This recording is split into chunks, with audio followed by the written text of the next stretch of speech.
1984-cü ildə, diqqətli olun, 1984-cü ildə bir konfrans keçirilir.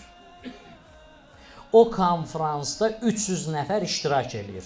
Orta Şərqdədir konfrans.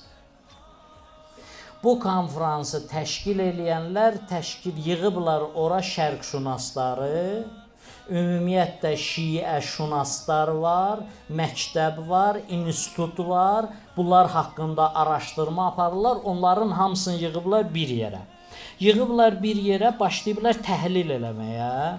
Təhlil eləməyə çalışıblar ki, görək bunların əqidəsi nədir, bunların düşüncəsi nədir, bunların gücü nədən ibarətdir. Bu barədə bir dənə konfransdır.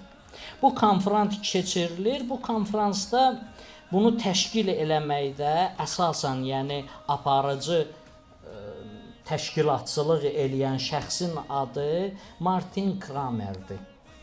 Bu Martin Kramer bunu təşkil eləyib. Martin Kramer götürür, yazır. Deyir, şiələrdə 2 dənə şuar var. Şuarın biri Ya Hüseyndir, biri Ya Məhdidir. Deyir, Ya Hüseyn şuarı düşmənin qabağında, zülmün qabağında dayanmağı onlara öyrədir. Ya Məhdi şuarı da onlara stimul verir, onlara ümid verir. Onlar əsasən bu iki şeyə görə çox güclüdürlər.